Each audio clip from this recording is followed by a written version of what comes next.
La plus grande de nos richesses ne se mesure pas en millions. Nous vous faisons découvrir des ovnis pour vous permettre d'en devenir un, vous aussi. Sportifs, entrepreneurs, artistes, ils nous partagent chaque semaine leurs récits de véritables trésors d'informations.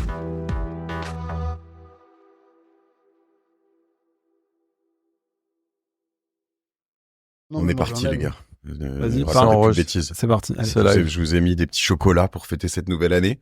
C'est sympa de se retrouver. Ouais, c'est cool. On n'a jamais enregistré ensemble, hein, tous C'est les vrai. deux, Augustin et moi. Même podcast. Donc autour de la table, pour ceux qui nous écoutent, on a Augustin Sayer, Arnaud, Laurent et Mathieu Stéphanie, votre serviteur.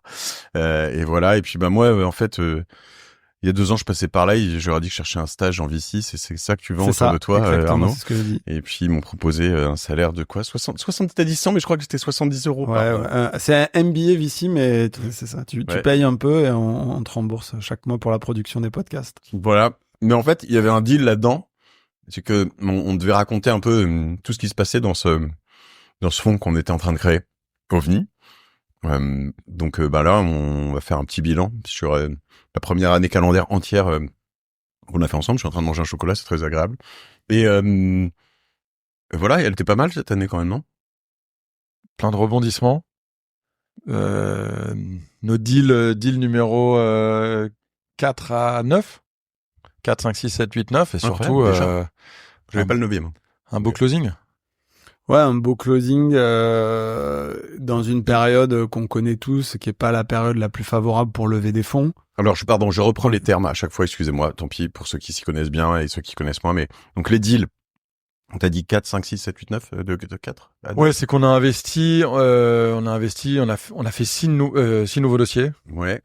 Et le closing, c'est la levée de fonds. Il y a une période de commercialisation en fait d'un fonds qui dure 2 ans pour la plupart des fonds. Et donc nous on était parti sur un fonds qui pouvait avoir une taille cible de 35 millions d'euros, une taille minimum de 20-25 et ce qu'on appelle le hard cap, c'est le plafond de 50. Et il se trouve que sur les 6 derniers mois, on a quasiment doublé la taille du fonds et on atteint ce qui était vraiment l'objectif de 45-50 millions. Typiquement, moi, c'est des choses que je savais pas avant de rentrer moi-même en tant qu'opérateur ou d'un fonds d'investissement, d'OVNI. C'est le truc du minimum au maximum. En fait, je savais qu'on avait une cible de 35 millions. Mais qu'est-ce qui se passe si on peut pas aller au-delà de 50? On n'a pas le droit. Qu'est-ce qui se passe si on ne lève que 18 au lieu de 20? Alors, il y a pas de pénalité si tu lèves pas suffisamment. Ça, c'est une question qu'on avait eue au début. Ensuite, on était confiant qu'on allait au moins atteindre le cap minimum de 25 millions. Mais on est confiant. Enfin, on a plein de confrères qu'on fait 12-13 millions cette année. Enfin, qu'on n'a pas réussi à l'atteindre. Et en fait, ils ont le droit de closer leur fonds, même s'ils avaient promis un fonds de 25. Okay. Donc, enfin, ça dépend des règlements, mais généralement, le règlement, il n'y a pas de punition. Et ensuite, le hard cap, ta question sur est-ce que si on voulait aller au-delà de 50 millions, on peut si on consulte il y a un règlement, c'est comme un pacte d'actionnaires, en fait. Il faut que tu consultes tous les porteurs de parts, tous ceux qui ont investi dans le fonds, pour leur demander, au fait, on veut monter à 60-70 millions. Nous, c'est pas notre objectif. À 50 millions, le fonds est closé.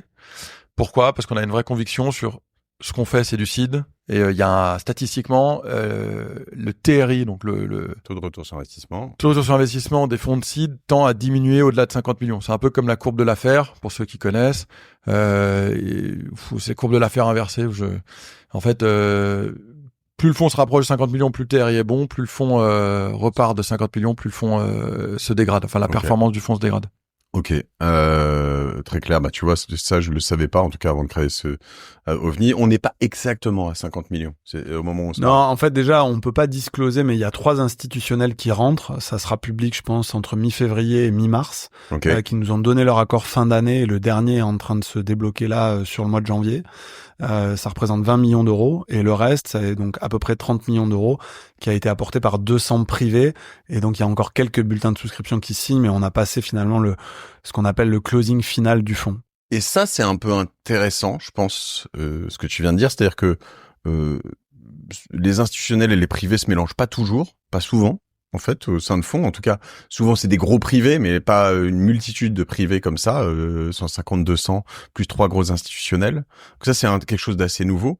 Et ça va pas être, si on doit aussi expliquer, ça va pas forcément été si simple, parce que on a décidé d'être un fonds visible, avec des contenus, avec ma tête affichée sur certaines choses. Moi, j'ai un peu dû passer ça faisait longtemps, hein, mais des entretiens un peu pour montrer que j'étais quelqu'un de sérieux. Oui, c'est vrai, ouais, avec touriste, les institutionnels. non, mais surtout pas un gros racoleur, etc. Et moi, j'ai trouvé ça intéressant d'ailleurs, mais c'était aussi un défi, hein, quand même. On n'était pas sûr il y a 6 mois d'avoir des instituts. Ouais, en fait, on était parti avec un scénario de base qui était de se dire on est capable de convaincre entre 100 et 200 privés, et au pire des scénarios, on fera un fonds d'entrepreneurs qui fera 25 millions avec 100 à 200 privés.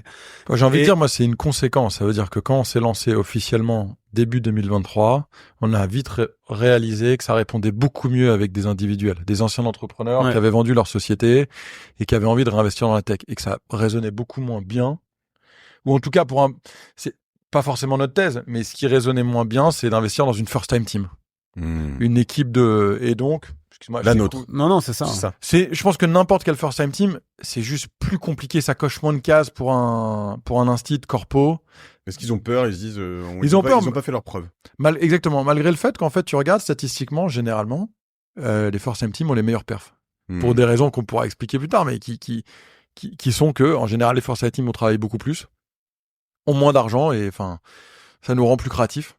Et en étant plus créatifs, on fait des meilleurs perfs. Mais c'est vraiment, s'il devait y avoir une stratégie, c'est d'investir pas que chez nous, mais d'investir dans beaucoup de first time teams. C'est en général celles qui ont les meilleurs retours. Ensuite, ça ne rentre pas dans les cases des gros corpos, gros instits qui veulent déployer non pas des tickets de 1 à 10 millions, mais des tickets de 50 à 200 millions et sur du seed. C'est vrai qu'on a fait le tour de quelques assureurs, mutuelles, etc., et qui nous ont dit, en fait, vous êtes trop petit. Un fonds de 50, c'est trop petit. Nous, on veut déployer 10, 20, 30. Dans des fonds à 50, et rentrent sur des fonds de 100, 150, 200. Fonds, là, on est sur des fonds, ils rentrent dans des fonds. Donc ça pourrait exister pour nous un jour où on veut faire, par exemple, un fonds de growth ou de... si on était amené à faire un fonds de growth, on pourrait aller leur parler. Mais growth, c'est après le seed. Ouais, c'est après. C'est série A ou série B plutôt? C'est même après, c'est série B, CD. Ok, donc après le fonds de seed, on dit quoi? Série A. Fonds de série A. Série B, non, mais t'as raison, série B, je pense que capital développement. Capital c'est encore. Ouais. Mais bon, je t'ai coupé, mais en fait, on a vu que ça répondait vite avec ces gens-là. On a réalisé, et en fait, on a aussi affiné notre thèse. Nous, on a cette thèse très, très quasi deep tech. Et en fait, deep tech, c'est quand même des sujets très compliqués. Sur les 9 premiers dossiers, on a des dossiers dans les interposeurs photoniques, on a du stockage d'énergie thermale, on a de la cyber. Il faut comprendre ces dossiers. Et en fait, on a vite réalisé que ces souscripteurs allaient pouvoir devenir des atouts de fou. C'est sûr qu'administrativement, c'est compliqué de gérer une communauté de 180 à 200 souscripteurs. Est-ce que ça l'est toujours autant? Est-ce qu'il n'y a pas une partie des choses qu'on a réussi à automatiser? Si, on a réussi avec Arnaud et Thomas à jouer. Tu nous as donné aussi quelques tips, quelques outils pour essayer d'automatiser, de tout automatiser chez nous. Par exemple, l'appel de fonds. Tu fais un appel de fonds, tu dois envoyer une lettre qui dit « Bonjour, monsieur Stéphanie, nous faisons le deuxième appel de fonds, merci de nous envoyer 5 000 €. J'invente. Ça, quand tu dois en faire 200, c'est très compliqué. Et on est allé voir des prestats qui nous ont dit, si vous voulez, on peut vous faire la prestation pour 10 000, 20 000, 50 000 €. Et en fait, avec un peu un AppScript, du Google Sheet, on a réussi à l'automatiser. Et avec la taille critique qu'on a atteint, on vient d'embaucher une directrice financière. Ok. Donc c'est vrai que ça, c'est des choses. Typiquement, moi, alors ça, je l'ai pas appris parce que j'avais déjà investi dans des fonds chez Ring, en l'occurrence avant, ou dans d'autres. Mais quand tu fais un appel de fonds, quand tu investis, par exemple, 50 000 € dans un fonds ou 100 000 € dans un fonds, tu mets pas les 100 000 € d'un coup. Non. Mais ça, beaucoup de gens n'y pensent pas. Ils se disent, waouh, il va falloir que je sorte ça. Mais en fait, généralement, c'est sur quoi? 4-5 ans, c'est ça? Ouais, en fait, le ticket minimum, il est 100 000 fixé par l'AMF. Ouais. Et en général, c'est sur 10 ans. La période d'investissement est sur 5 ans. Donc généralement, le premier appel de fonds, on va quand même te demander 20 000, quoi. Ouais, en général, 20%, c'est... Tu vas avoir entre 50 et 80% quand même de ta mise qui vont être rappelée dans les 5 premières années. Ouais. Et ensuite, les 20 derniers pourcents, ils servent aux fees, en fait, ce qu'on appelle les frais de gestion. Ok. Il y a pas mal de choses que tu as appris aussi, justement, sur ces frais de gestion, les rattrapages, etc. C'est vrai que, mais même nous, on a construit cette histoire en la rendant publique et en marchant. Il y a plein de trucs qu'on a découvert. Il y a pas de métier d'investisseur, on sait le faire tous les deux depuis longtemps. Il n'y a pas de manuel pour lancer sa société de gestion. Il n'y a pas de guide. Et en fait, il y a surtout pas suffisamment de nouveaux managers. Moi, le truc que j'ai appris, vraiment, c'est que je voyais les financiers. Alors j'ai un peu changé de vie professionnelle cette année. J'ai vendu Cosa Vostra, j'ai fait 2-3 arbitrages comme ça, et je voyais pas les fonds comme des entrepreneurs. Pour moi, c'était des investisseurs. Ce qui est assez drôle d'ailleurs, c'est qu'en ce moment, on me voit comme créateur de contenu ou influenceur ou je sais pas quoi. On me voit pas comme entrepreneur. En fait, t'as toujours une étiquette. C'est assez drôle. Et en fait, tu te rends compte qu'un VC, en tout cas ceux qui créent le fonds et qui le gèrent, ils vont lever de l'argent, donc ils ont des gens qui financent. C'est comme une levée de fonds pour une start-up quelque part. Ils vont investir. Il y a plein de métiers. Ils managent des gens. Il y a de la communication. Il y a Avant de lever de l'argent, ils vont créer une marque. Ouais. Et donc il faut poser la marque. Il faut aller chercher l'agrément. Enfin, il y a toutes les étapes de création. Et voilà. Mais ce qui est drôle, c'est que les entrepreneurs, vous le savez, dans la rue, les entrepreneurs, ils regardent les VC et les investisseurs comme des gens qui, mais toi, t'es pas de mon camp, en fait. T'es pas de ma famille. Bien sûr. Tu sais pas. Ouais, mais alors, tu sais pas entreprendre. Je pense que t'as raison, mais je pense qu'ils nous voient, tous les trois, quand on dit on est OVNI, ils nous voient comme des entrepreneurs. Ce qu'ils réalisent, on leur fait comprendre que c'est notre société de gestion, c'est nous qui l'avons montée, on a dû faire une levée de fonds. On se paye comme eux, c'est-à-dire peu, pour 70 € par mois.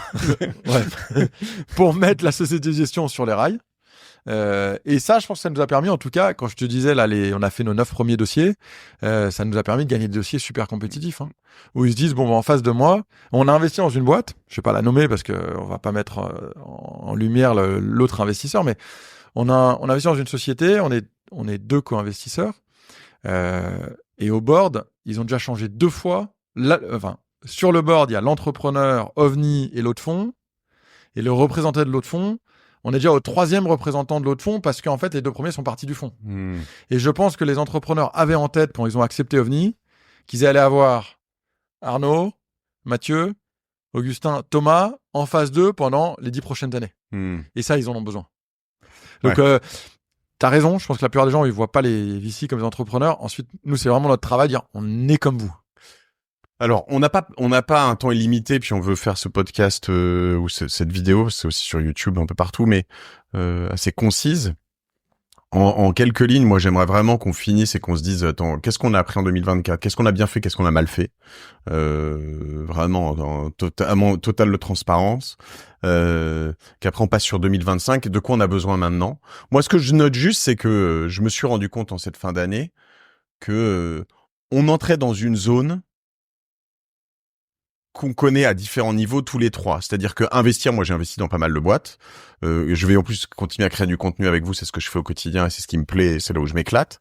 Mais moi le plus stressant ou le plus obscur dans tout ce sur quoi on s'embarquait, c'était de se dire mais est-ce qu'on va vraiment, tu dis on était confiant, mais est-ce qu'on va vraiment réussir à lever cet argent ? Est-ce qu'on va vraiment, voilà. Maintenant on a une charge, cette responsabilité d'investir.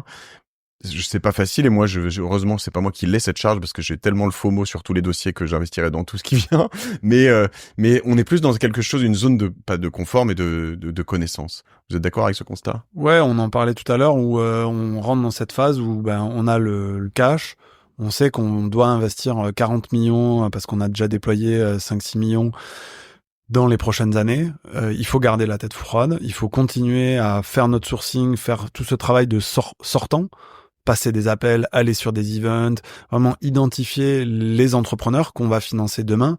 Et quand je dis identifier les entrepreneurs, c'est des gens à qui on parle depuis 6 mois et qui arrivent au bon moment. Enfin, c'est tout ce travail-là. Mais c'est vrai qu'on rentre dans une zone qu'on connaît mieux.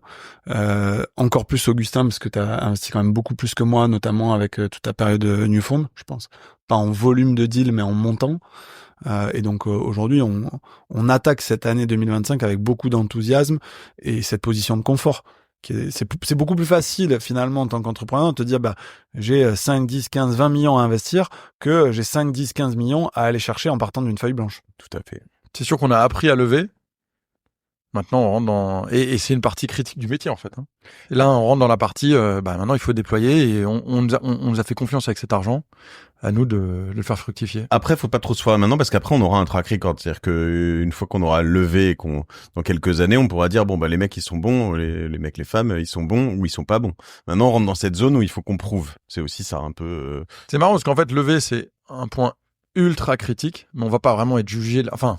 On va pas être jugé là-dessus. Lever, c'est pas le endgame. Le endgame, Exactement. c'est ton taux de retour sur investissement. C'est pour ça d'ailleurs qu'on se pavane pas à dire tiens on a levé 50, ça y est, on est les plus beaux. Hein. Je pense que on va être jugé sur en effet dans les 2 prochaines années sur lesquelles de nos startups dans lesquelles on a investi là ces 24 derniers mois ou ces 12 prochains mois vont réussir à lever des séries A, séries B et commencer à créer vraiment de la valeur pour nos investisseurs. Puis quand on discute avec des confrères qui ont des sociétés de gestion qui gèrent 200, 300, 500 millions, effectivement, ce qu'ils soulignent, c'est le fonds 1, c'est vraiment une belle étape, mais tu as un vrai enjeu sur un fonds 2, un fonds 3, sur ta thèse d'investissement, ton positionnement, recruter une équipe.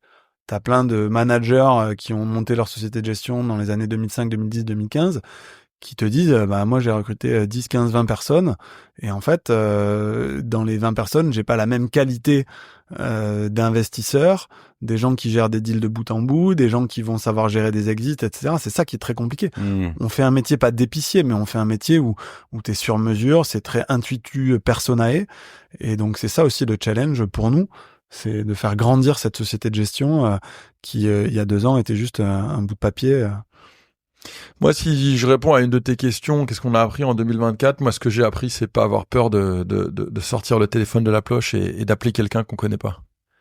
Et ça, je pense que c'est Arnaud qui me l'a appris. Parce que c'est vrai que j'avais pas peur, mais moi, je suis plus en mode, je frappais à la porte et je demandais s'il pouvait rentrer. Arnaud, il est plus... Je passe par la fenêtre, si je me fais jeter, je ressonne à la porte. Et en fait, je pense que c'est marrant, mais je pense que les gens préfèrent qu'on rentre par la fenêtre qu'on frappe à la porte, aujourd'hui. Ouais, mais là-dessus, c'est assez drôle parce que t'as toujours dans tout ce qui est, ce qu'on t'appelle cette fois-ci growth dans le digital, enfin la croissance, le growth hacking ou ces choses comme ça, t'as toujours des modes. À un moment, fallait savoir envoyer des mails en masse et puis ça marchait. Ouais. Aujourd'hui, ça marche plus.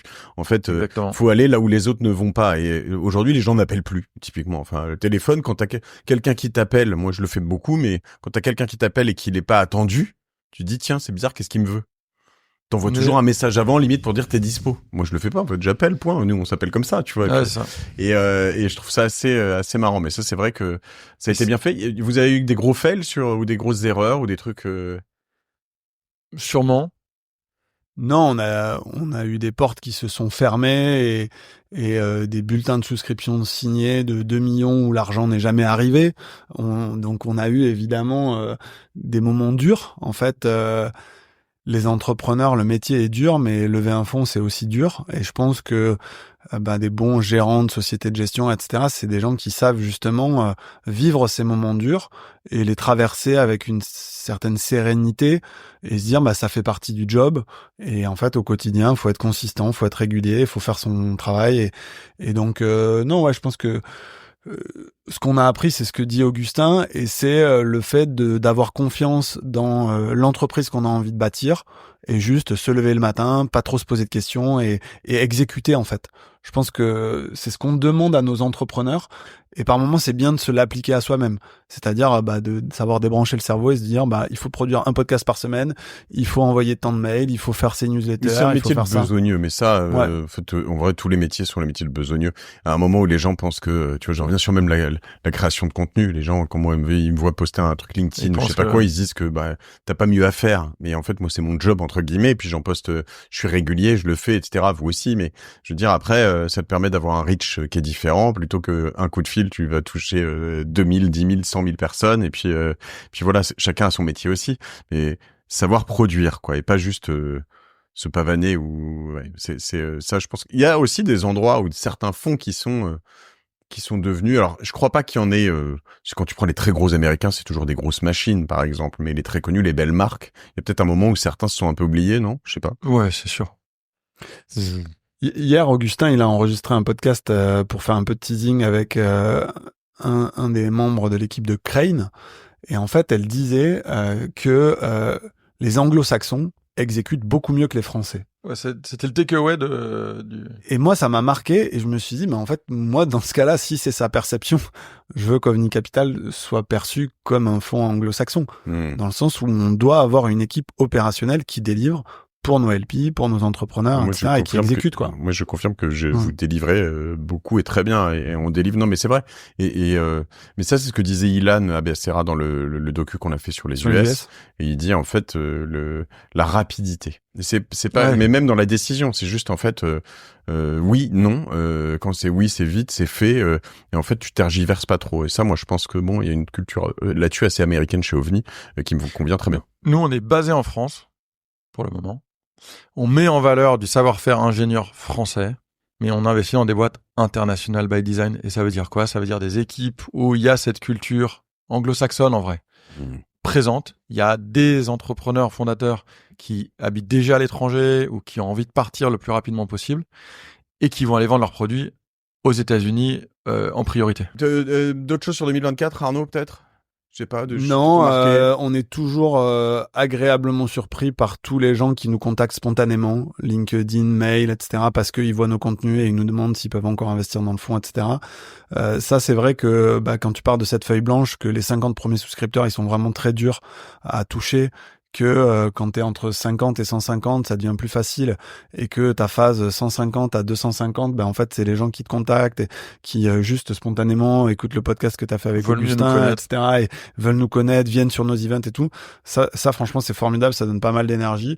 Et donc, non, juste une envie incroyable de continuer dans cette direction et d'investir sur pas mal de fondateurs. On a des belles surprises. Si c'est ça, en fait, on sent qu'il y a certaines participations pour lesquelles 2025 va être une année charnière, avec des levées entre 3 et 10 millions, et on est très excités de ça. On va les accompagner aux US, on va les connecter avec des fonds internationaux, en fait, tous les deux, on a fait un petit break là de 10 jours, comme toi. Moi, je pense que notre positionnement, il nous permet d'investir dans les boîtes qui vont véritablement changer le monde de demain. Et ça, il y a rien de plus excitant quand tu te réveilles le matin. Là, on vient d'investir dans une société qui fait du stockage d'énergie thermale. Enfin, c'est pas un énième SaaS. Je suis sûr que les gens en VC, dans le SaaS, en années 2010, le SaaS est en train de changer le monde. Aujourd'hui, le SaaS ne change plus le monde. Donc, 2025, c'est quels sont les projets dans lesquels on va investir, qui vont nous faire rêver, qui vont nous permettre de visionner un monde meilleur pour les consommateurs. Et comme dit Arnaud, on a déjà commencé à investir dans des sociétés. Sur les 9 boîtes en portefeuille, on a 3, ça se passe relativement bien. On n'est pas à l'abri, c'est vraiment des montagnes russes, ce monde du VC.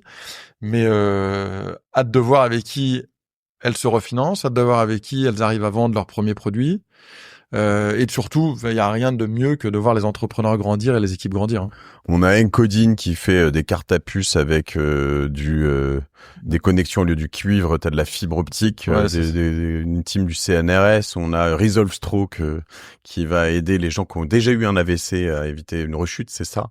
On a plein de choses, mais tu sais, même pour pas parler que des boîtes du portefeuille, je pense que tous les deux, et comme certains de nos auditeurs, vous avez vu passer la conf de Nvidia au CES. Ouais. Dedans, t'as une boîte française qui, dans les 3 premières minutes, est mise en avant, qui s'appelle Wondercraft. Ouais. Et tu vois, hier, je parlais avec Jean-Louis Constanza sur WhatsApp, qu'on embrasse, et je lui disais, nous, tu vois, on se lève le matin, on fait ce métier pour financer des boîtes comme Wondercraft. En fait, c'est un exosquelette qui permet de refaire marcher les gens, et en plus, Jean-Louis a une histoire personnelle, c'est son fils qui utilise ça, etc. Et donc, on peut que être excité, se dire qu'on va financer 20 boîtes sur les 2 prochaines années qui ont cette capacité à vraiment transformer la vie des gens, quoi. Ça, c'est vrai que c'est assez cool. Alors, la difficulté dans le monde actuel, si on vient maintenant sur le présent et le futur, mais c'est que... Alors déjà, je voyais qu'en 2024, on estime à peu près 50% d'investissement en moins en France sur le early stage, sur les VC. Je crois que c'est à peu près ça. C'est ce que j'ai lu la semaine dernière. Ouais. Donc c'est quand même... Est-ce qu'il y a moins de projets? Est-ce que c'est plus dur? Est-ce qu'il y en a plus qui partent en carafe? Alors moi, je vois dans mon portefeuille perso pré-OVNI, parce que je rappelle que déjà je suis contraint, ou en tout cas avec plaisir, mais tout ce que je reçois, je l'envoie d'abord à OVNI, et puis maintenant je n'investis que par OVNI, et j'en suis très content. Mais j'ai quand même quelques boîtes qui soit relèvent, soit me cash out, me sortent complètement, et j'en suis très content. Là, j'en ai une qui nous fait un x5, je vous en ai parlé peut-être, je sais pas. Et en fait, et d'ailleurs celle-ci, c'était probablement dans ma tête le pire investissement que j'avais fait. C'est-à-dire que le truc, si certains recoupent, que j'avais fait sur un PowerPoint envoyé par WhatsApp, on me proposait un truc sur une valo à 30 millions où il y avait littéralement rien, mais l'équipe jouait bien. Et j'y suis allé, et on sort 2 ans après sur une valo à 150, entre 120 et 150.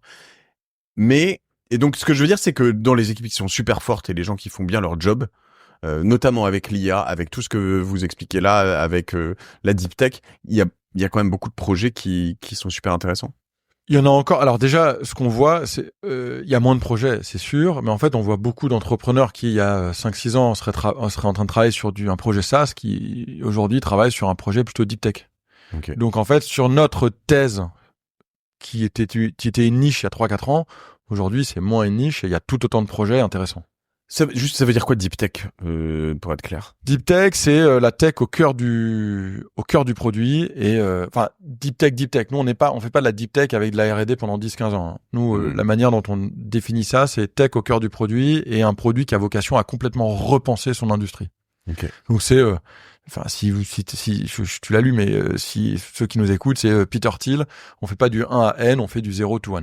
Ouais. Voilà, qui est beaucoup plus risqué, qui a un taux de faillite beaucoup plus fort. Pourquoi ? Parce que le risque associé avec ces investissements est beaucoup plus fort. Mais quand moi j'entends deep tech et quand la plupart des produits dont on parle, il y a quand même un côté un peu hardware souvent. Il peut. Mais c'est pas obligatoire. La deep tech peut être que du soft. Ouais. Ok. Mais t'as raison. En fait, je pense que le hardware était relativement délaissé. Aujourd'hui, il y a plein d'investisseurs qui réalisent qu'en fait, le hardware, c'est une vraie barrière à l'entrée. Et tu regardes, enfin, c'était une stat qu'avait donné Elon Musk un jour sur un tweet qui expliquait que le hardware n'attirait que 10 ou 20% des financements, mais sur le TRI était meilleur. Ouais, le TRI, enfin, tout ce qui était exit, ça venait à 60 à 70% de tout ce qui était hardware. Bon, évidemment, si tu inclus Tesla dedans, SpaceX, non, mais voilà. C'est ce que vous avez expliqué dans l'épisode, notamment, je pense, avec Miami, Tristan Morel. Ouais. Et moi, je le vois. C'est vrai que tu vois, une boîte comme Music World Media, mine de rien, c'était des bons techos. Ils avaient mis leur petit mix fader. Donc, tu sens que ce côté ingénieur, hardware, etc., à un moment donné, c'est une barrière à l'entrée. Et puis, quand ça a marché aux US, ça a marché fort, quoi. Donc, en tout cas, oui, le hardware ne nous fait pas peur. On pense qu'il y a peut-être un tiers des boîtes de notre portefeuille qui seront liées avec du hardware. L'autre point là-dessus, c'est que tu dis il y a peut-être un peu moins de projets, mais il y a malgré tout beaucoup d'argent. Enfin, je veux dire, les fonds, il y en a beaucoup plus qu'avant. Ils ont plus d'argent. Donc, on a une compétition beaucoup plus rude. Moi, ce que j'ai découvert quand même, c'est à quel point je le savais un peu, mais j'ai été quelquefois dans des très bons dossiers, c'est-à-dire moi en tant qu'entrepreneur dans lesquels les gens voulaient tous rentrer, mais ça t'arrive pas 40 fois dans ta vie quand tu t'appelles pas Elon Musk. Une de nos craintes, c'est de perdre notre premier deal. Jusqu'à présent, 100% des term sheets, c'est essentiellement Thomas et Augustin qui les ont envoyés, ont été confirmés. Mais laisse-moi finir d'expliquer justement, c'est important parce que du coup, nous, on est toujours en concurrence sur les dossiers, ils sont tellement hot qu'on est toujours, on est d'accord, presque toujours en concurrence avec d'autres fonds. On n'est jamais le seul à vouloir rentrer. Ouais. Et donc, ouais. Et généralement, ces autres fonds sont pas nous, on est quand même pas des Mickey. On est le nouveau venu. On est OVNI, certes, mais donc c'est aussi intéressant en termes de marque ce qu'on est en train de faire là-dessus, c'est qu'on réussit à faire notre place. Mais moi, j'avais pas vu vraiment à quel point c'était compétitif, quoi. Il faut quand même qu'on fasse par moment un peu la danse du ventre pour expliquer non, c'est avec nous qu'il faut que tu sois. Et comment vous faites pour avoir toutes les term sheets et comment on fait? Quels sont nos points forts, quels sont nos atouts? Alors moi, je pense qu'on n'a pas tant de compétition que ça en France. On en a, mais en fait, mine de rien, des dossiers, enfin, la prise de risque qu'on prend, il n'y a pas beaucoup de fonds qui veulent l'assumer ou c'est pas dans leur thèse. Donc on n'est pas meilleur que les autres, on est juste différents. En revanche, t'as raison, la compétition, elle s'est internationalisée. Et donc, en fait, on est non seulement en compétition avec quelques fonds français, mais avec aussi quelques fonds allemands, quelques fonds anglais, quelques fonds américains, ce qui rend la compétition quand même plus dure. Oui, parce que nous, de temps en temps, c'est des énormes noms en face de nous. Hein. Ouais, exactement. Il y en a même techniquement qu'on dit non, mais les petits là, OVNI, on veut pas qu'ils soient là, dégagez-les alors qu'on Ouais, est les en train fonds, de négocier. exactement. Et alors, là, à chaque fois, on a gagné. Pourquoi? Parce qu'on était premiers à identifier la boîte et à term sheeter. Hein. Okay. Je pense Et qu'on a montré aux entrepreneurs via les intros qu'on avait fait et quand ils ont fait leur due deal en parlant aux fondateurs de notre portefeuille qu'on pouvait être un bel atout. Et que notre ticket, en fait, c'était un ticket qui était négligeable aujourd'hui. Avant, sur un fonds de 25 millions, on positionnait pour un ticket de 700 000 euros et en fait, on pouvait se faire écraser à 500 000, 400 000. Et en fait, tu peux faire rentrer le fonds à 400 000, 500 000. Si on parle de 2025 et du challenge qu'on a pour 2025, c'est qu'aujourd'hui, le fonds, il a quand même doublé et qu'il faut qu'on mette des tickets de 1 million à 1,5 million sur nos premiers tickets. Et que là, ça va être un enjeu parce que il y a des chances qu'on perde des term sheets cette année, hein, mais on est moins facilement pluggable dans un tour quand tu as un ticket d'1 million. Donc là, il va falloir redoubler d'efforts sur ces intros dont parlait Arnaud pour dire « Attends, tu nous mets pas comme le petit gars qui met 400 000 euros. On fait partie de tes co-leads et regarde les intros qu'on t'a déjà faites, on va continuer de t'en faire. » Et celui le plus expérimenté qui nous écoute, il peut se dire aussi non mais ils sont sympas, ils font faronne parce que en fait on a accepté leur term sheet, c'est peut-être qu'ils ont eu les conditions les plus pourries aussi, peut-être que nous on a accepté des choses que les autres acceptaient pas. Non, c'est pas tant ça. Mais tu vois, le conseil que moi je donne à certains angels, c'est de leur dire si vous recevez un deal qui a déjà fait le tour de la place pendant 6 mois, et que c'est pas un deal compétitif, c'est que c'est pas forcément un bon signal. Et ensuite, sur les termes, etc. Non, mais je vais pas aller là-dessus, il nous reste pas assez de temps. Mais en gros, ce que je dis, c'est, nous, notre term sheet, elle est publique. Elle est sur Internet. On a des termes pro-entrepreneurs. Si tu veux, il n'y a pas de truc tordu. On est sur une liquide préf simple, etc. Et donc, à partir de ce moment-là, t'as pas de débat et de discussion. Et sur tous les deals qu'on a fait, c'est des deals simples. Et il n'y a pas de grosses négos sur ça. Elles arrivent après. Typiquement, okay. Round A, B, C, peut-être ces trucs-là un peu plus exotiques. À partir du moment où tu te dis que tu fais un métier risqué et que tu as envie que la boîte elle se refinance une série A dans les 24 prochains mois, tu perds ton temps à négocier des énièmes conditions sur ta term sheet. Donc Bon, on va arriver au bout parce qu'on a tous des rendez-vous après. Il nous reste quelques minutes. Pour ceux qui nous écoutent là, qu'est-ce qu'on attend en 2025? Qu'est-ce que déjà eux peuvent faire pour nous aider? Puis après, on parlera de nous ce qu'on veut faire, mais on cherche encore de l'argent, un peu, pas du tout, beaucoup. On veut surtout des gens qui nous envoient des dossiers, des decks, des boîtes dans lesquelles investir, plutôt deep tech. Donc, qu'est-ce qu'on peut faire? Alors moi, ce que je conseillerais, c'est pas forcément faire pour nous, mais parce que je pense que les dossiers, il faut aussi qu'on aille les chercher. Si je peux leur donner un conseil, en tout cas les entrepreneurs qui nous écoutent, et en fait ça va nous aider, hein, c'est pour nous. Hein. C'est on passe à la French Tech 3.0 et la French Tech 3.0, ça veut dire quoi? C'est il faut penser international, day one, dans vos équipes, et il faut penser comment je recentre la tech au cœur de mon produit si j'ai envie de lever avec des fonds de venture capital.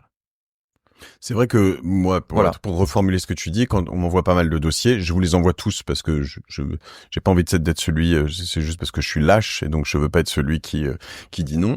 C'est pas vrai, c'est moi qui réponds. C'est à nous de faire le mauvais boulot. Non, mais quand je vois un dossier qui est France, avec vraiment zéro vocation internationale, je sais que ça va pas vous plaire. Il peut y avoir des très gros marchés sur la France, ça arrive. Et je pense que ça rentre plus dans la thèse de la plupart des VC français. C'est ça que je veux dire. Il y a rien contre la France. C'est s'ils veulent optimiser leur levée, le montant levé, international. Ouais.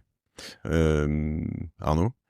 Non, moi le conseil avec ces 2 ans derrière nous que je donne aux entrepreneurs, c'est de croire en leur étoile vraiment fort au début, de pas sous-estimer leur ambition dans l'équipe qui recrute, dans les associés qui vont chercher. Tu vois, on en a parlé quand on s'est associés tous les deux. On s'est dit, en fait, quel est le créateur de contenu avec lequel on a envie de travailler et qui va pousser fort côté OVNI, etc. Et en fait, on t'a proposé cette association.